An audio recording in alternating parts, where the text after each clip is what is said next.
Alors, le 25 juillet 1957, une date clé en Tunisie. Oui, tout à fait. C'est ce jour-là que la monarchie, elle est abolie. Et ça met fin à une dynastie qui était là depuis plus de 250 ans, la dynastie husseinite. Exactement. Et on dit un coup d'État sans effusion de sang, mais Mais l'expulsion de la famille royale du palais de Carthage, elle n'a pas été très douce, hein. ah non, pas du tout. Humiliante même. Leurs biens confisqués, une fin assez brutale pour eux. Au centre de tout ça, il y a une figure, Mohamed VIII Al-Amin, qu'on appelle l'Amin Bey, le dernier bey de Tunis. C'est ça. Son règne, une quinzaine d'années à peu près, couvre justement cette période de transition énorme du protectorat français à la République. Une période dont il a été témoin, mais aussi victime, finalement. Ouais, complètement. C'est ça qui est frappant. Aujourd'hui, on va essayer de comprendre ce qui s'est passé en s'appuyant sur un récit historique assez détaillé de ces événements. L'idée, c'est de voir comment s'est faite cette bascule de la monarchie à la République. Et surtout, ce rôle paradoxal de l'Amin Bey. Comment un roi qui, apparemment, a aidé la résistance contre les Français, Hein. a pu finir comme ça, déchu, assigné à résidence une fois l'indépendance obtenue. C'est un peu comme si la révolution qu'il a aidé à préparer s'était retournée contre lui. C'est tout à fait ça. Ça montre bien la complexité des choses, des jeux de pouvoir, et comment l'histoire peut broyer les individus. Bon, alors, pour bien comprendre, reprenons un peu le contexte.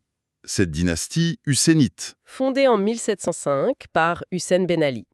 Le titre Bey, ça vient du turc, ça veut dire seigneur, souverain. D'accord.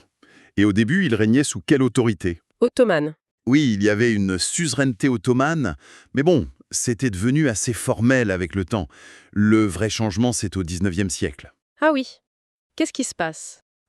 Les beys s'endettent de plus en plus, l'Empire ottoman s'affaiblit, et ça laisse la place aux puissances européennes, surtout la France.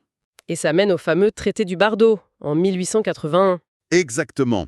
C'est là que le protectorat français est instauré. Et à partir de ce moment-là, le pouvoir réel, il passe aux mains des Français. Les beys deviennent quoi alors? Des figures symboliques? Voilà, ils gardent le titre, le palais, mais c'est l'administration française qui dirige vraiment le pays. Pour comprendre l'Amin Bey, il faut aussi parler de celui qui était juste avant lui, son cousin, Monsef Bey. Ah oui, Monsef Bey, une figure importante. Il monte sur le trône en 1942. C'est en pleine guerre mondiale, la France est très affaiblie, Et lui, il avait une image différente, non? très différente. Beaucoup de Tunisiens le voyaient comme un vrai roi, pas juste une marionnette. On l'appelait Monsef du peuple. Monsef du peuple. Oui. Il a essayé de reprendre un peu la main sur l'administration, par exemple. Il affichait un certain nationalisme. Ce qui n'a pas dû plaire aux Français. Pas du tout. Ça les a beaucoup inquiétés. Du coup, son règne a été court. En 1943, après la libération de la Tunisie par les Alliés, la France reprend le contrôle. Et elle ne perd pas de temps. Monsef Bey est déposé, exilé en Algérie.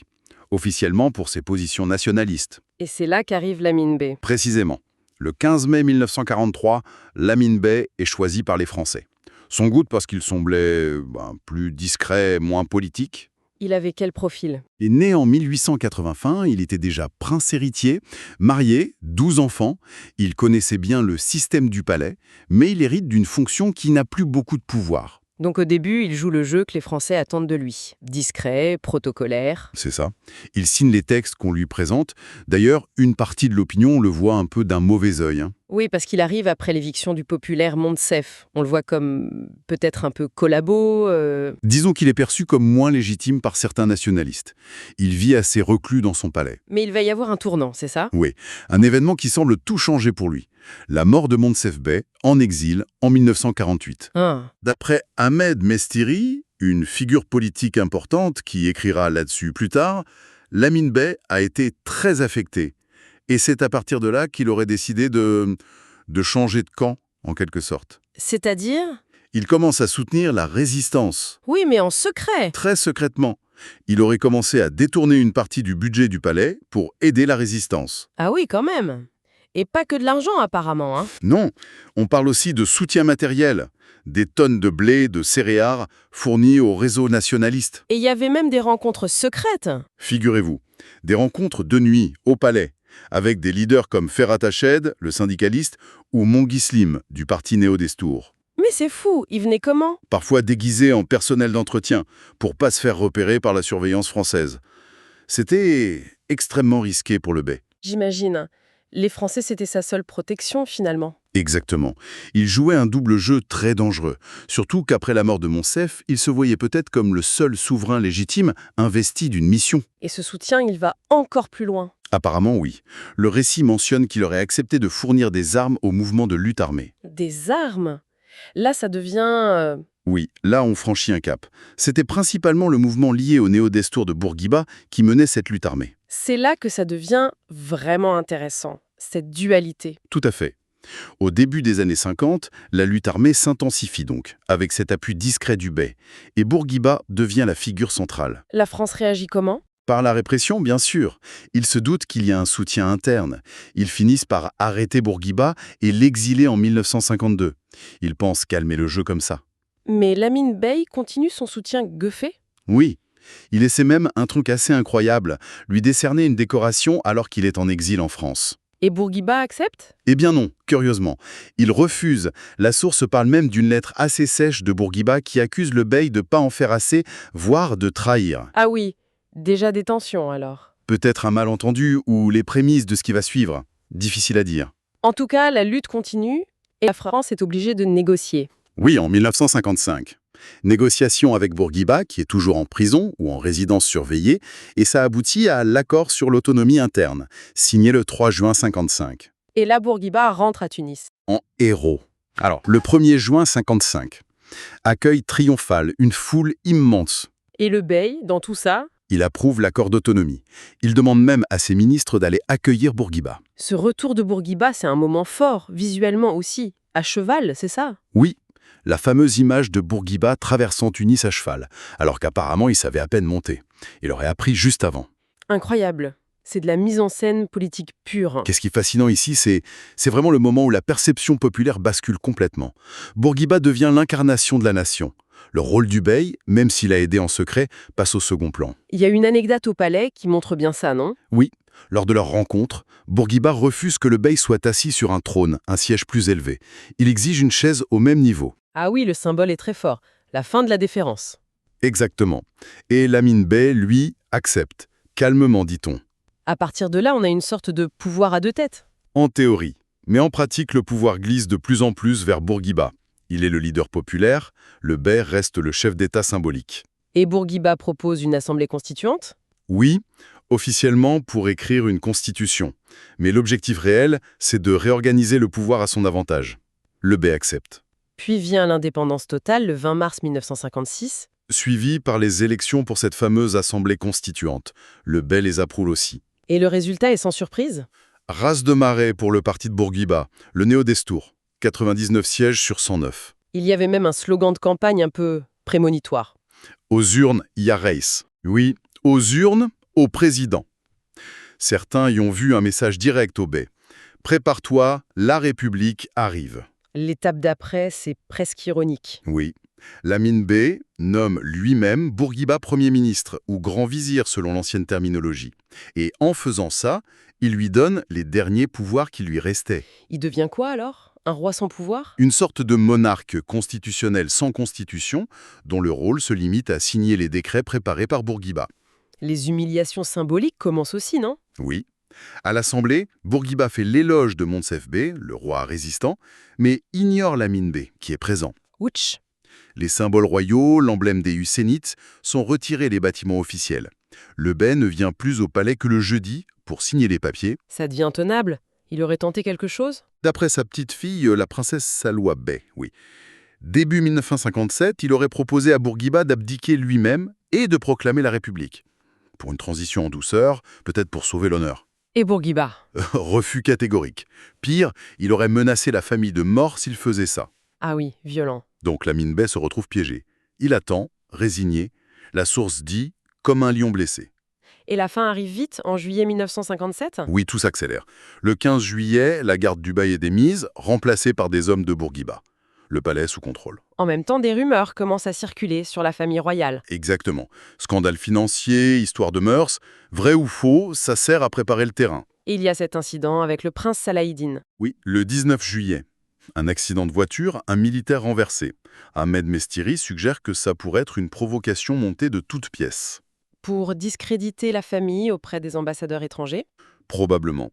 Le 23 juillet, Bourguiba sonde justement les ambassadeurs.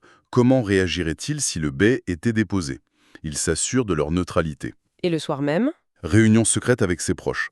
La source appelle ça la réunion du commando républicain. On finalise le plan, on distribue les rôles. Il prévoit même les manifestations de soutien? Oui, pour faire scander «Vive la République» au moment de l'annonce. C'est une mise en scène politique très calculée. Si l'on relie cela à une vision plus large, on voit vraiment la construction d'une légitimité a posteriori. Tout à fait.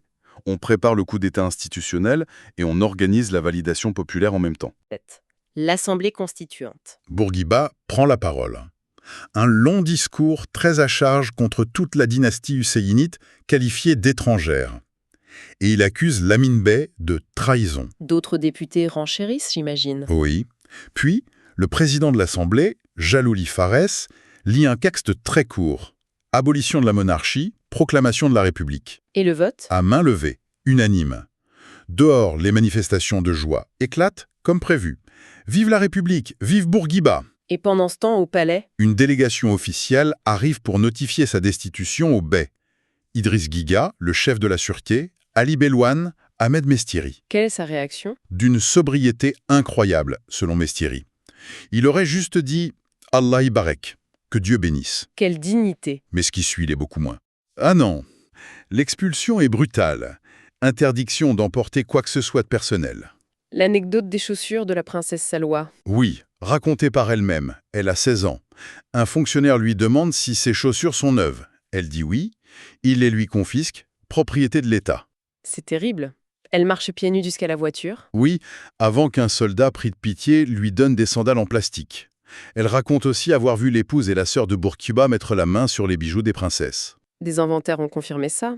Oui, un rapport a parlé de 17 kilos d'or et 112 kilos d'argent saisis au palais.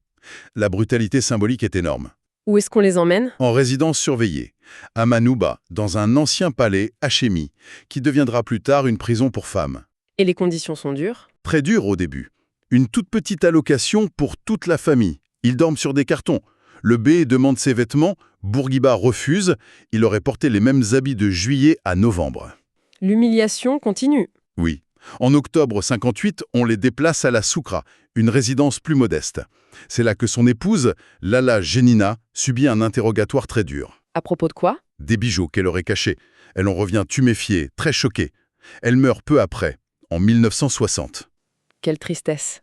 Ce n'est qu'après la mort de sa femme que Lamine Bey est libéré. Libéré de la résidence surveillée? Oui, il va vivre ses 2 dernières années chez son fils, Salah Eddine, dans un petit appartement à Tunis, quartier Lafayette. Loin des palais. Très loin.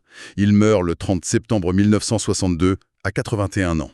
Et même pour l'enterrement, il y a eu des problèmes. Oui, Bourguiba refuse qu'il soit enterré dans le mausolée royal, le Tourbet El Bey. L'enterrement se fait discrètement, au cimetière Sidi Abdelaziz. Peu de monde, beaucoup de policiers. La presse n'a pas le droit d'en parler. Non, consigne de silence. Il y a même cette rumeur persistante rapportée par la source. Laquelle? Qu'une bague de valeur lui aurait été retirée du doigt au moment de l'inhumation. Certains disent par Bourguiba lui-même, bon, ça reste une rumeur, mais elle dit quelque chose de l'acharnement perçu. Une fin vraiment sombre.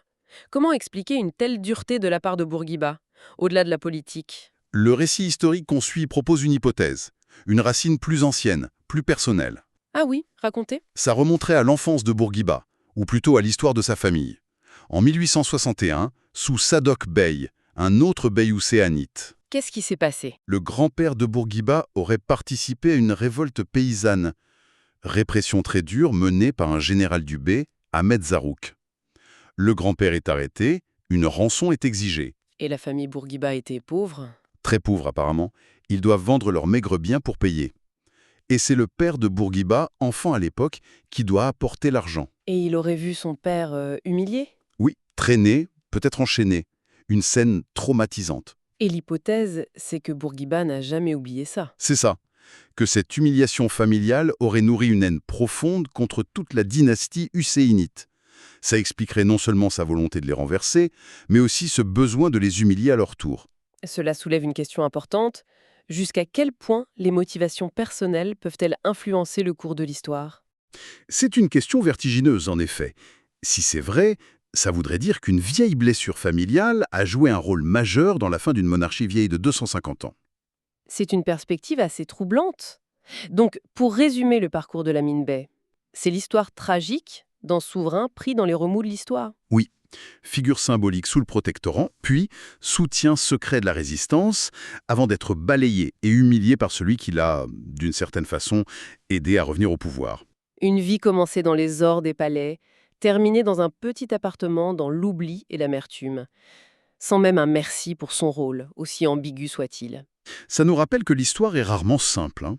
Les figures historiques sont complexes. Loyauté, alliance, tout ça change. Et le récit est souvent écrit par les vainqueurs. Qui décide qui est le héros, qui est le traître? Exactement. Collaborateur ou patriote, ça dépend de qui raconte. On voit bien l'interaction entre le nationalisme, l'ambition personnelle et peut-être ces vieilles rancunes. Et on termine avec cette pensée un peu provocatrice soulevée par la source Rézieux. Est-ce qu'une vendetta personnelle, née presque un siècle plus tôt, pourrait être un des moteurs principaux de la chute de la monarchie tunisienne et du sort réservé à Lamine Bey? C'est une question à méditer, en effet. Sur les ressorts parfois très intimes, très humains, des grands événements historiques.